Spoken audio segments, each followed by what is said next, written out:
여러분 안녕하십니까. 2025년 4월 4일 금요일 저녁 조성시에 훅 지나갑니다. 저는 오늘 주간지 시사인에서 운영하는 그런 유튜브에 안국동 그 라이브 방송 거기 출연하기로 해서 오전에 나갔었거든요. 안국동에 그 뭐 거리 편집국이라고 이렇게 써붙여져 있던데, 근데 저는 오늘 안타깝게도 방송은 못했어요. 대기만 하다가 돌아왔는데 라이브 시스템이 좀 오래 하다 보니까 좀 고장이 나가지고 저는 제 순서에서 방송 못하고 그냥 함성만 같이 지르고 같이 기뻐하다가 돌아왔습니다. 저는 오늘 그 윤석열의 파면 결정을 지켜보면서 한국 사회 최대 폭력 조직의 두목이 비참한 최후를 맞았다, 이런 생각을 했습니다. 그 조직의 이름은 바로 검찰파 또는 서초동파입니다. 뭐 한남동파라고 해도 상관없고요. 그 한남동에 그 똘마니들이 있잖아요. 응? 법을 무시하는 그 똘마니들. 국가라는 조직의 기원에 대해서 여러 학설이 있는데 그중 실력설이 있습니다. 실력설이라는 것은 힘이 센 자 또는 힘이 센 부족이 약한 자나 약한 부족을 무력으로 지배하는 수단으로서 국가라는 기구를 만들었다는 그런 주장입니다. 실력설과 비슷한 개념으로 폭력설이 있습니다. 어떻게 보면 실력설보다 조금 더 나간 건데, 힘이 센 자들이 약한 자들을 합법적인 폭력으로 지배하는 기구가 바로 국가라는 그런 주장입니다. 폭력설에 비춰보면 이 공권력은 국가 폭력의 최대 도구입니다. 경찰, 검찰, 군 등이 여기에 해당되죠. 실제로 이번 비상계엄 내란 사태에서 보면 윤석열은 군과 경찰을 정치인들과 판사들 그리고 국회와 선거관리위원회를 장악하고 침탈하는 수단으로 활용을 했습니다. 경찰, 검찰 등 수사기관과 견원지간인 조폭들은 검찰의 행태가, 왜냐하면 검찰이 경찰보다 훨씬 강력하니까요. 검찰 행태가 자신들과 다르지 않다고 비난합니다. 제가 한동안 조폭 취재를 꽤 해서 책도 내고 했었는데요. 제가 만나본 전국의 주요 그 조직의 보스들, 다들 그 수사기관에 대한 적개심이 대단하더라고요. 근데 이제 그 중에서 좀 웃기는 얘기가 바로 그거예요. 검찰 니네나 우리나 똑같다, 속성은. 한번 들어보세요. 검찰총장을 정점으로 한 강력한 그 검사 동일체 원칙이라는 거 있잖아요. 그 다음에 철저한 조직 이기주의, 또 제 식구 감싸기, 또 검찰의 자존심을 건드리거나 검찰 조직의 이익을 해치는 사람들, 검찰에 감히 맞서고자 하는 그런 사람들에 대해서는 철저한 응징과 보복이 이루어집니다. 이런 면에서 조폭 조직의 행태와 너무나 비슷하다는 거죠. 차이가 있다면 검찰은 합법적인 폭력 조직이고 조폭은 불법 폭력 집단이란 점입니다. 물론 조폭 시각에서 하는 얘기지만 일리가 없진 않습니다. 아무리 그래도 어떻게 국가의 공조직, 국가 공권력하고 폭력 조직을 그렇게 비교할 수가 있느냐, 이렇게 비판하실 수는 있지만, 제가 말씀드린 것은 어떤 그 속성의 일면을 얘기하는 것이니까 그렇게 양해를 해 주시면 되겠습니다.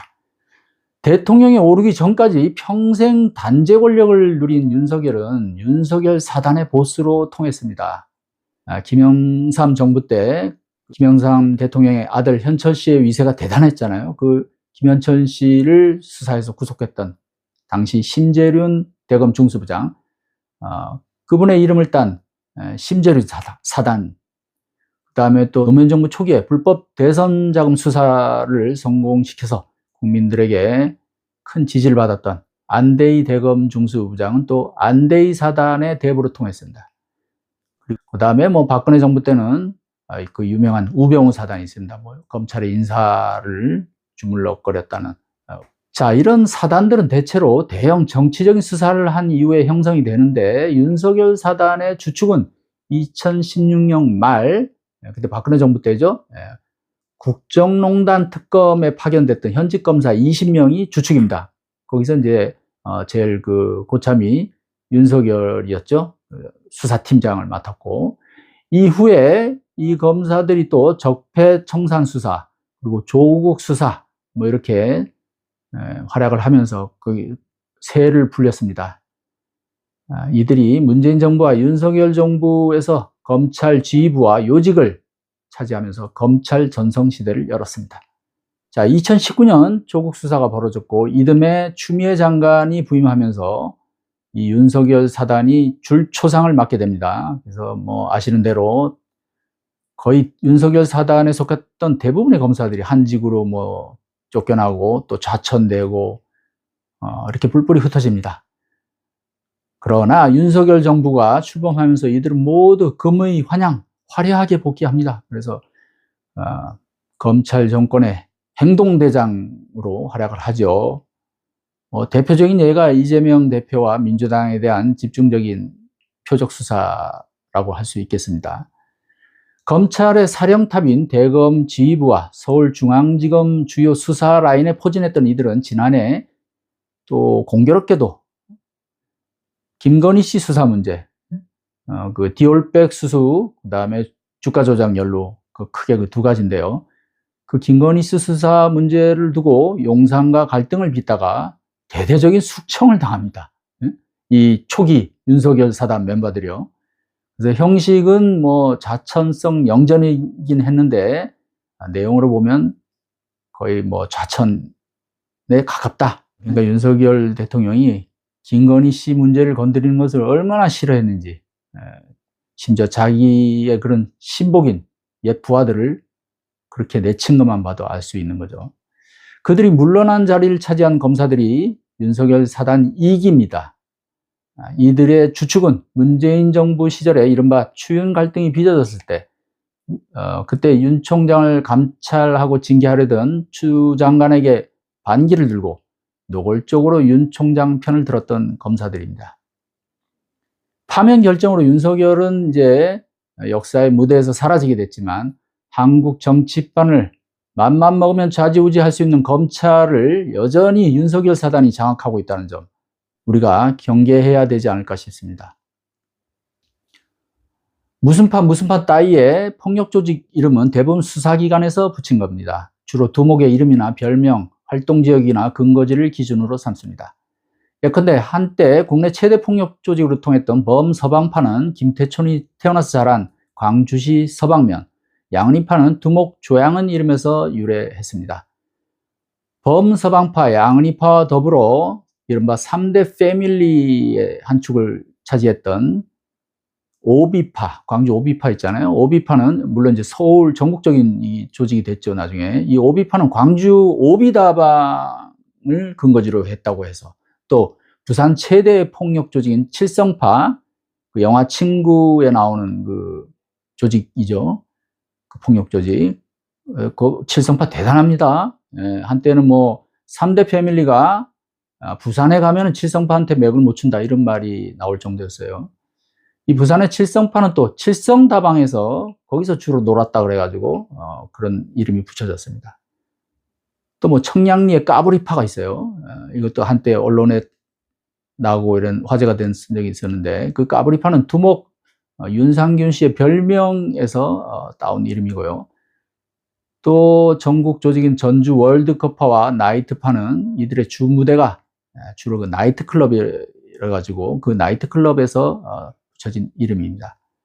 또 대구의 또 유명한 폭력 조직인 동성로파와 향촌동파, 아주 이거 뭐 전통적인 조직이에요. 이 두 파는 또 그 동네 이름에서 딴 겁니다. 동성로, 뭐 향촌동. 제가 윤석열을 서초동파 두목이라고 명명한 것은 검찰의 지휘부인 대검과 최대 화력인 중앙지검이 서초동에 있기 때문입니다.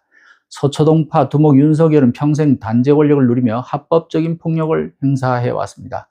검찰이 가진 막강한 권력, 즉 수사권과 기소권을 가지고 누군가의 죄는 혹독하게 들춰내고 누군가의 죄는 덮어줬습니다. 누군가는 멸문지화라는 말이 떠오를 정도로 가혹하게 단죄를 하고 누군가는 관대하게 봐줬습니다. 그러면서 자기네 조직인 이 서초동파의 이권은 철저하게 지키고 조직원들은 철저하게 보호했습니다. 검찰만이 최고 엘리트 집단이고 검찰만이 정의로운 집단이다. 이런 검찰주의자 면모를 한껏 과시했습니다. 검찰개혁에 완강히 저항하고 검찰개혁을 추진하는 정치인이나 또 그런 정부를 공격하면서 명성을 얻었죠. 그리고 그것을 발판으로 대통령 자리에까지 올랐습니다. 서초동파 두목에서 명실상부한 대한민국파 두목으로 올라선 것입니다. 조폭 세계에서는 우리 편 아니면 적입니다. 철저한 이분법입니다. 우리는 무조건 선이고 우리와 맞서는 쪽은 무조건 악입니다. 윤석열은 대통령이 된 후에도 이런 조폭스러운 세계관을 또 그런 기질을 버리지 못하고 국회 다수당인 민주당을 적대시하고 그 대표를 범죄자 취급했습니다. 제대로 된 민주주의 교육을 받지 못한 윤석열, 정말 자유민주주의가 뭔지도 모르는 윤석열. 자, 우리 보수 우파의 대표적인 논객 조갑재 씨가 저하고 인터뷰하면서 그런 얘기를 했어요. 윤석열의 최대 거짓말은 자기가 자유민주주의라고 말하는 것이다. 자, 이런 윤석열은 민주공화국의 수장임에도 대화와 타협을 거부하고 철저하게 힘의 논리에 기댔습니다. 그러다 결국은 대형 사고를 쳤습니다. 김건희 특검법, 명태균 게이트 등 부부에게 비상사태가 닥치자 국가의 비상사태라고 둘러대고 대명천지의 군 특수부대를 동원해서 국회를 봉쇄하고 자신에게 평소 밉보인 정치인과 판사들을 체포하려고 했습니다. 정말 돈키호테 뺨치는 망상가이고 셰익스피어의 맥베스를 능가하는 모략가입니다. 게다가 자신의 지시를 따랐다가 감옥에 간 부하들에게 책임을 다 미루고 발뺌하는 모습은 그야말로 찌질한 삼류 조폭 두목의 전형이었습니다. 아니, 조폭 두목들 중에도, 조폭 보스들 중에도 멋있는 사람도 있어요. 물론 뭐 조폭이 뭐가 멋있냐 이렇게 얘기하면 할 말은 없지만 적어도 그 세계의 룰로 봤을 때, 그 세계의 어떤 그 가치관을 봤을 때. 그런데 윤석열의 모습은 정말 그 옛날에 그런 영화가 있었던 것 같은데, 삼류 양아치들 나오는 영화 있었잖아요. 초록 물고기. 정말 거기에 나오는 삼류 조폭 두목의 그런 모습이 아니었나. 권력지향적인 정치인들이야 뭐 그렇다 쳐도 저렇게 찌질한 자를 군 통수권자로 모시고 충성했다가 인생 망친 군 고위 장교들이 정말 불쌍할 따름입니다. 그 가족들은 또 무슨 죄입니까? 응? 이제 관심사는 전국 최대 조직인 서초동파의 운명입니다. 절대 권력을 휘두르던 보스가 권좌에서 물러났으니 조직 위상의 변화가 불가피하겠죠. 우두머리 파면에 그쳐서는 안 될 일입니다. 국민에게 대역죄를 저지른 그에게 충성했던 자들이 여전히 실권을 장악하고 있는 만큼 대대적인 수술이 불가피합니다. 해체 모여가 정답입니다. 그 지향점은 마땅히 시민사회의 수건인 검찰개혁 완성이어야 하고요. 윤석열의 조기 퇴진으로 비워진 권좌를 누가 차지하든 두 번 다시 서초동파를 이용하거나 활용하지 못하도록 법과 제도를 정비해야 합니다. 그래서 다시는 검찰 칼잡이들의 조폭스러운 행태로 민주주의가 퇴보하는 일이 없어야 합니다. 검찰개혁의 목표는 말 그대로 검찰 권력의 해체입니다. 그리고 검찰의 정상화입니다. 검찰의 순기능은 살리고 역기능은 없애야 합니다. 기능과 임무를 대폭 조정하고 불필요한 기구를 축소하고 조직과 인원을 정비해야 합니다. 오래전부터 검찰을 취재해서 조금 아는데요. 검찰에 정말 불필요한 조직 많습니다. 그리고 우선 검사장들 방이 너무 크고요. 그다음에 조직도 방만하고요. 수사관들 수도 많은데 수사와 기소를 효율적으로 분리하거나 어쨌든 검찰이 기능이 이 1차 수사기관, 경찰의 수사를 감독하는, 관리하는 이런 기능 쪽으로 좀 더 초점이 맞춰진다면 대폭적인 그런 조직 수술이 불가피합니다. 그거 해야 돼요. 정권이 바뀔 때마다 초기에는 할 것처럼 하다가 결국은 또 검찰을 활용하고 이러느라고 방치하고 그러다가 또 검찰에 당하고 이런 악순환이 되풀이되지 않았습니까? 다음 정권은 정말 그런 실수를 되풀이하지 않기를 정말 바랍니다. 국민에게 대역죄를 저지른 우두머리가 물러난 만큼 서초동파가 조폭스러운 행태에서 벗어나서 국가 공권력의 참다운 모습을 찾기를 진심으로 바랍니다.